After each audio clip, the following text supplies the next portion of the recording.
बिस्मिल्लाहिर्रहमानिर्रहीम। अस्सलाम वालेकुम नाज़रीन, आप यूट्यूब चैनल देख रहे हैं। मैं इमरान खान हूँ। बहुत सारे लोग ये सवाल कर रहे हैं, पैगामात भेज रहे हैं मैसेजेस में हर जगह पे कि क्या इमरान खान और जनरल कमर जावेद बाजवा यानी पाकिस्तान की फ़ौज या हुकूमत या इस्टेब्लिशमेंट, इन दोनों के दरमियान कोई तनाज़ा खड़ा हो गया है DGISI की तैनाती को लेकर।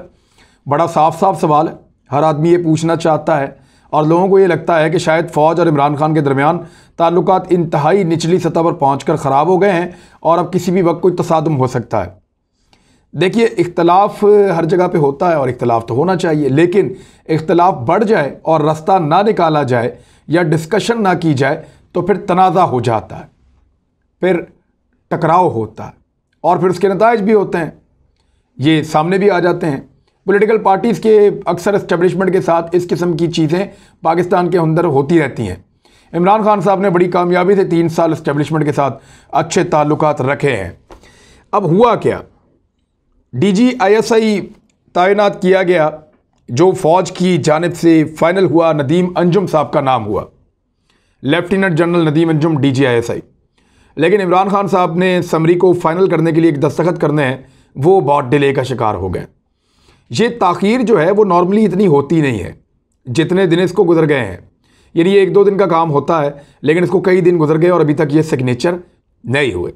वज़ीर-ए-आज़म हाउस की मर्ज़ी ना मिलने की सूरत में ये मामला लटक गया है। यहाँ पे जो चीज़ें रिपोर्ट हो रही हैं, कुछ इंडियन मीडिया ने, इंडियन सहाफ़ियों ने रिपोर्ट की है, कुछ पाकिस्तान के अंदर ऐसे सहाफ़ी हैं जो इसको रिपोर्ट कर रहे हैं, गैर मुल्की मीडिया में भी इसके बारे में लिखा गया है। तो अब तक जो लिखा गया है उस पर एक नज़र डालते हैं, फिर मैं आपको बताता हूँ कि एक्चुअली पाकिस्तान में हो क्या रहा है। ये कहा जा रहा है कि इमरान खान साहब नए DG की तैनाती के हवाले से मुतमईन नहीं हैं और पहले DG को हटाते वक्त उन्हें एतमाद में नहीं लिया गया। ये रिपोर्ट किया गया है मुबैना तौर पे कि इमरान खान साहब पुराने DG को हटाते वक्त उनको एतमाद में नहीं लिया गया और जो नए DG आए हैं उनके बारे में इमरान खान साहब मुतमईन नहीं हैं। अब इस पे एक टसल चल रही है बकौल भारतीय मीडिया के और बकौल पाकिस्तान के अंदर कुछ मीडिया के, लेकिन दोनों तरफ से गंभीर खामोशी है। आप एस्टेब्लिशमेंट के लोगों से बात करें, फ़ौज के मुख्तलिफ लोग जो आपके ताल्लुक़ वाले हैं, वहाँ कोशिश करें पता करना, तो वहाँ से कोई चीज़ बाहर नहीं आ रही। वो कुछ बताने के लिए तैयार नहीं है, ना वो अनाउंस कर रहे हैं। ये इदारा नॉर्मली ऐसा करता भी नहीं है, जब ये किसी कन्फ्लिक्ट में जाता है तो ये बताता भी नहीं है। दूसरी जानिब जो हुकूमत है वो अक्सर ये चीज़ें बता दिया करती है, लेकिन हुकूमती कैंप में बिल्कुल खामोशी है। इमरान खान साहब के करीबी साथियों या प्राइम मिनिस्टर हाउस के अंदर मौजूद लोगों से मैंने खुद भी बात करने की कोशिश की, लेकिन कोई भी इसके बारे में बात करने पर या कोई इशारा देने पर तैयार नहीं है। सब सिर्फ एक तसल्ली देना चाहते हैं कि कुछ नहीं होगा, मामला रिजॉल्व हो जाएगा। जनरल कमर जावेद बाजवा या उनके जो एस्टेब्लिशमेंट फेलोज़ हैं वो भी अपना कोई फ़ैसला जो है वो नहीं दे रहे, कोई ऐसी बात वो भी नहीं बता रहे, और वज़ीर-ए-आज़म हाफिज़ से दस्तखत ना होने की सूरत में ये मामला खिंचकर लंबा होता चला जा रहा है। ये तो हैं जी हक़ाइक़। आइन के मुताबिक ये इस्तेहक़ाक़ वज़ीर-ए-आज़म पाकिस्तान का है कि वो अपनी मर्ज़ी का बंदा अपॉइंट करवाएं आर्मी चीफ़ के तौर पे या DGISI के तौर पे। ये लोग क्योंकि प्राइम मिनिस्टर ऑफ पाकिस्तान को रिपोर्ट करते हैं। इस मुबैना इख्तिलाफ़ राय में कुछ ऐसे लोग खुश हो रहे हैं जो इस मामले को मज़ीद इंस्टिगेट करना चाहते हैं, यानी गैर ज़रूरी तौर पे इसके ऊपर कमेंट किए जा रहे हैं, इसको इंस्टिगेट करना चाहते हैं कि शायद फ़ौज में और हुकूमत में कोई लड़ाई हो गई है, कोई जंग छिड़ गई है और किसी भी वक्त कोई बड़ा धमाका हो सकता है। यहाँ तक लोग अफवाहें फैला रहे हैं कि हुकूमत गिराने का फ़ैसला कर लिया इमरान खान ने। कुछ लोग ये कह रहे हैं कि आर्मी में इमरान खान के ख़िलाफ़ शदीद नफ़रत पैदा हो गई है। तो ऐसी कोई चीज़ें, जहाँ तक मैंने पता करने की कोशिश की है, ऐसी कुछ चीज़ें इंटरनली मौजूद नहीं हैं। ये सिर्फ एक तैनाती का मामला है जो लटक गया है इख्तिलाफ़ राय की वजह से, और वो इख्तिलाफ़ क्या है वो भी दोनों तरफ के लोग बताने को तैयार नहीं हैं। ये वो लोग हैं जो इस मामले को इंस्टिगेट कर रहे हैं इमरान खान के ख़िलाफ़, जो हमेशा से नवाज शरीफ के मामले में सिविलियन सुपरमेसी का तज़किरा करते रहे हैं और सिविलियन सुपरमेसी का नारा लगाते रहे। लेकिन यहाँ पे ये सारे खुश हैं कि कुछ भी करके फ़ौज की और इमरान खान की लड़ाई हो जाए। हत्ता कि कुछ लोगों ने जो इमरान खान साहब ने वाक़या सुनाया खालिद बिन वलीद रज़ी अल्लाह तआला अन्हु का, कि वो एक बड़े ताकतवर सिपह सलार थे, वो कभी कोई जंग नहीं हारे, लेकिन हज़रत उमर फ़ारूक रज़ी अल्लाह तआला अन्हु जब आए तो उन्होंने उनको हटा दिया और एक नए सिपह सलार बना दिए। तो वो सिपह सलार बनाया था हज़रत अबू उबैदा रज़ी अल्लाह तआला अन्हु को, जिन्हें अबू सलमान रज़ी अल्लाह तआला अन्हु भी कहते हैं, और अमीनुल उम्मत का खिताब भी उनके पास मौजूद है। तो उनको बनाया गया था उस दौर में, लेकिन खालिद बिन वलीद रज़ी अल्लाह तआला अन्हु उसी फ़ौज में उनके साथ अगले मार्कों के अंदर काम करते रहे और बड़ा लंबा अरसा फिर खिदमत सर अंजाम देते रहे। ये जो वाक़या इमरान खान साहब ने सुनाया, एक्चुअली इसका कॉन्टेक्स्ट कुछ और था, लेकिन यहाँ पे इसको इसके साथ जोड़ दिया गया। वो ये बताना चाह रहे थे कि नबी अकरम सल्लल्लाहु अलैहि वसल्लम ने चंद सालों में ऐसा क्या किया रियासत मदीना में कि इतने सारे लीडर्स पैदा हो गए कि मुसलमानों को अगली कई दहाइयों तक लीडरशिप का फुकदान ही नहीं हुआ, कोई प्रॉब्लम नज़र ही नहीं आई। यानी एक को हटाया दूसरे को बना दिया, वो भी उतने ही काबिल थे और उतना अच्छा काम कर रहे थे। तो मुसलमानों में लीडरशिप का फुकदान नहीं था। पाकिस्तान में बहुत ज़्यादा प्राइम मिनिस्टर बेसिकली ये बात कर रहे थे। लेकिन अगर इस वाक़े को इसके साथ जोड़ा जाए तो ये वाक़या प्राइम मिनिस्टर ऑफ पाकिस्तान को उस वक्त सुनाना चाहिए था जब जनरल कमर जावेद बाजवा साहब को एक्सटेंशन दी जा रही थी।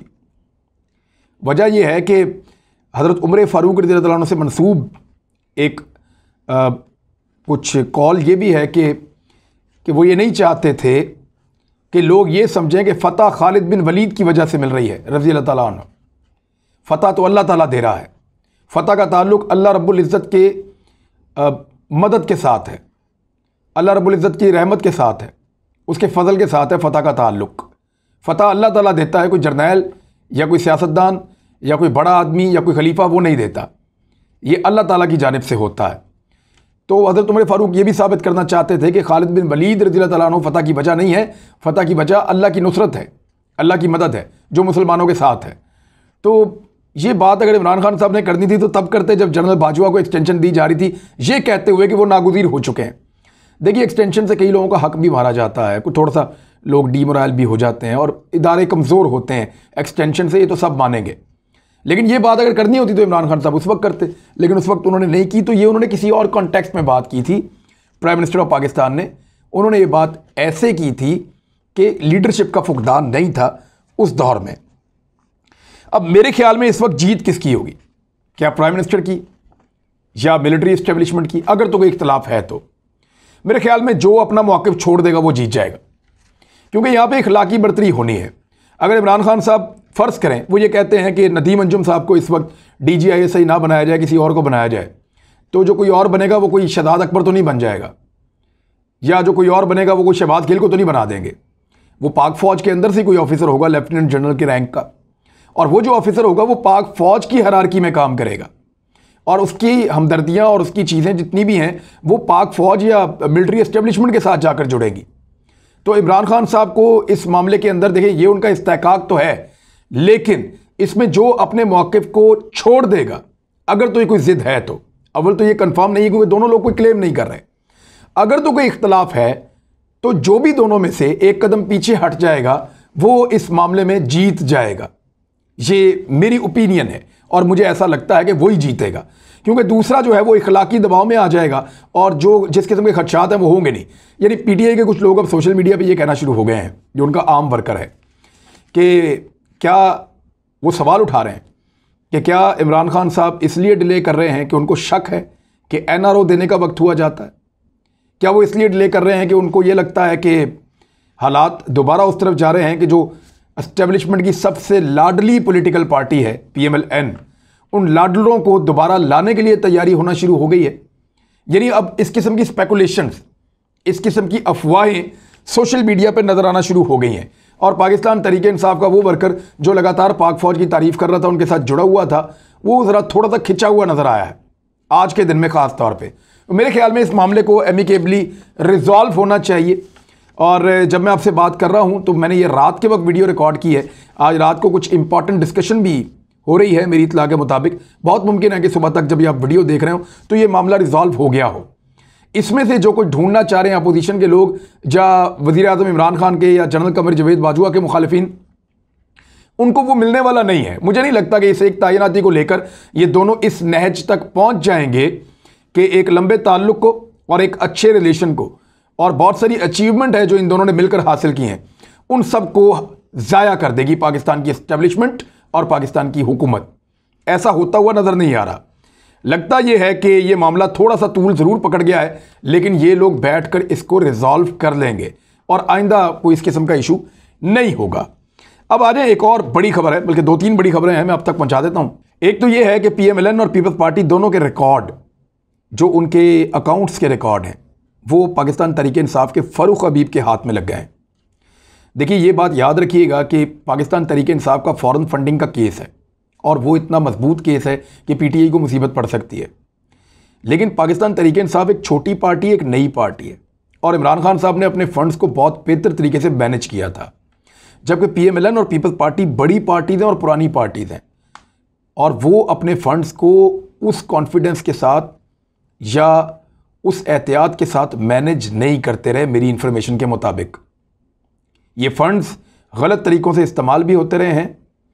इन फंड्स के अंदर से बहुत सारा गंद निकलने भी वाला है और पाकिस्तान तहरीक इंसाफ के पास ये इन्फॉर्मेशन मौजूद थी। इसीलिए उन्होंने इलेक्शन कमीशन ऑफ पाकिस्तान से कहा कि आप हमारे ऊपर कार्रवाई करें, ज़रूर करें, लेकिन इनके अकाउंट्स तक हमें एक्सेस दे दें।